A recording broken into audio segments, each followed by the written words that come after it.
رحت لها المستشفى ومسحت بكرامتها الارض، خليت الناس كلها تتفرج عليها. يبقى انا بيتي مستقر وسعيد وعايشه حياه مفيش من بعد كده ومش مقصره في اي حاجه، وتيجي واحده زي دي تهدلي بيتي. المهم بعد ما خدت اللي في النصيب رحت طالعه على حماتي، قلت لها على كل اللي حصل. قلت لها ازيكم، انا متجوزه من 7 سنين دكتور مشهور ومعروف جدا، انا بحبه وهو محترم جدا معايا الصراحه، وانا مش مخلياه ناقص له اي حاجه بشهاده اهله، مع ان انا بشتغل ومواظبه مع البيت ومع الاولاد، ولكني مش مقصره في اي حاجه. ام واخته بيشهدوا على الكلام ده وبيقولوا الصراحه ان انتي ما فيش حد زيك. هو دايما بيحكي لي على كل حاجه وما بيخبيش عليا حاجه. من اسبوع كده جه وراح قال لي في واحده في الشغل دكتوره زميلته في مستشفى بيشتغل فيها عايزة إن يتجوزها ويكون زوجة تانية. الموضوع ده تم عن طريق واحد دكتور صاحبه على أساس إن هو يكون ما بينهم، وهي ما عندهاش أي مشكلة خالص إن تكون زوجة تانية. راح قال لي الموضوع ده، أنا طبعا ما قدرتش أستحمل، اتجننت عليه بقى والزرابين بتاعتي قامت وفضلت اتخانق وازعق وقال لها لا طبعا. انا قلت لها اكيد لا، ان انا مش محتاج ان يكون ليا زوجة تانية، انتي مالية عليا حياتي وكل حاجة.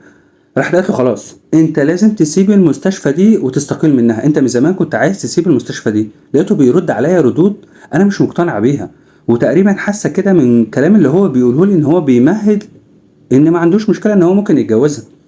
انا حاسه بالطريقه دي. المهم الموضوع فضل بقى يدور في دماغي، وانا بقى ايضا انا ما اتطفتش خالص.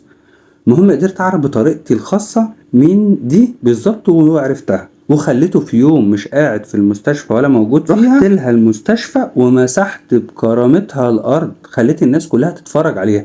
يبقى انا بيتي مستقر وسعيد وعايشة حياة مفيش من بعد كده ومش مقصرة في اي حاجة، وتيجي واحدة زي دي تهدلي بيتي. المهم بعد ما خدت اللي في النصيب رحت طالعة على حماتي، قلت لها على كل اللي حصل. قلت لها ابنك عمل 1 2 3. راحت قالت لي لا طبعا، ازاي يروح يتجوز عليكي وانت مش مقصره في اي حاجه. اول ما عرف لقيته بقى بيكلمني بالتليفون، انت صغرتيني، انت خليتي منظري وحش قدام الناس، انت ازاي تعملي كده؟ خدي بعضك انت والاولاد وروحي لباباكي، عشان خاطر انا لو اتصرفت معاكي تصرف هخليكي تندمي، وانا هروح لباباكي على طول دلوقتي. وفعلا خدت الولاد ورحت عند بابا، وهو اول ما دخل حكى لبابا كل حاجه حصلت. راح بص لي وقال لي انا فعلا ما عرفتش اربيكي، انا فعلا اصبري عليا بس. وراح سايبني وراح مشي.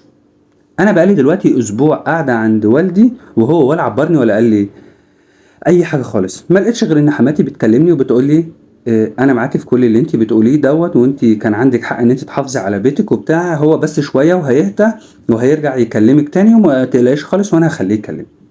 فانا الصراحه مش عارفه هل انا اللي عملته ده كده صح ولا غلط، مع اني بحافظ على بيتي واي واحده مكاني كانت المفروض تعمل كده. فانا ما لقيتش غير ان انا ابعت لحضرتك عشان تقول لي. خلينا في البدايه نصلي على النبي صلى الله عليه وسلم وبكل هدوء كده ومن غير عصبيه خالص. لازم في الاول تعترفي ان اللي انت عملتيه ده غلط، غلط عشان كذا سبب. اول سبب فيهم ان انت خليتي جوزك شكله وحش جدا قدام زمايله في الشغل.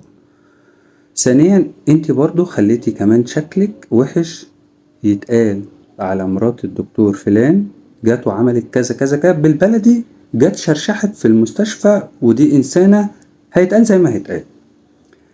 ولكن بقى انت لو جوزك مش زي ما انت ما بتقولي ان هو محترم وعقلاني وبيجي يحكي معاكي وبيبقى فيه مناقشات وشايف ان انت صديقة ليه، اعتقد ان انت ما كانش المفروض ده يطلع منك. انا عارف ان دي غيرة وحب وبتحافظي على بيتك، ولكن كان المفروض الموضوع يكون فيه عقل اكتر من كده.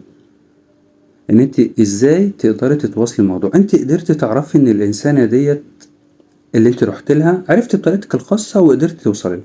انت كنت بقى تقدري تعرفي من خلال الجهة اللي انت عرفتي منها هل جوزك لسه مدايم على الموضوع ده ولا لا، ولا يكون فيه متابعة. ولكن انت اتسرعتي ورحتي بقى خربت الدنيا وخليتي جوزك شكله صعب جدا. اللي انا بقى عايزك تكوني معترفة بيه ان انت غلطتي في حق جوزك وفعلا خليتيه شكله زبالة جدا. اما جزئية بقى ان اهله بشهادة اهله ان هم بيقولوا عليك ان انت مش مقصرة في اي حاجة، فده يضيف ليكي مش يقلل منك. انت المفروض ان انت يكون عندك الثقة ان انت اللي بتعمليه ده خلاص جوزك استحالة ان ممكن يكون يروح لحد غيرك.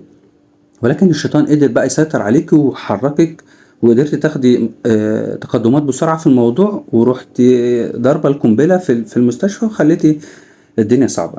خليني بقى اقولك على الجزئية اللي انت مش واخدة بالك منها، ان انت بعد ما مشيتي اكيد طبعا ان فضلت بقى تعمل نفسها ان هي بتعيط وتتمسكن والكلام ده، ويمكن جوزك اول واحد راح اعتذر لها، والناس كلها اعتذرت لها وقالت لها ما تزعليش وحقك عليا، والكلام انت فاهماه ممكن تحصل من واحدة. انا مش معنى ان هي دكتورة فهي ملاك. فانت كده خسرت شق. لو كان هو بنسبة 1% بيفكر ان هو ممكن يمشي في الخطوة اللي ممكن يتجوزها فيها دي، انت كده ممكن تخليه 60 او 70% ياخد قرار. فكل اللي انا كنت يعني عايزه ان انت تفكري فيه، تستخدمي عقلك عشان خاطر تستفادي وتحافظي على بيتك صح. لكن انت كده يعني ممكن باللي انت عملتيه ده تهدي بيتك، ولكن طبعا اكيد ربنا يستر ان شاء الله، والموضوع ياخد بس وقته كده، وان شاء الله الموضوع يرجع ما يكونش فيه مشكلة خالص. واتمنى ان لازم يعني يكون في حيز في التفكير، ما تفاوتش في الامور وما كنش متسرع. واتمنى ان الناس هتقولك رأيها في الكومنتات، واكيد انا بتابع كل الكومنت بتاع الناس وبرد على الناس كلها، واتمنى اتبع التعليقات.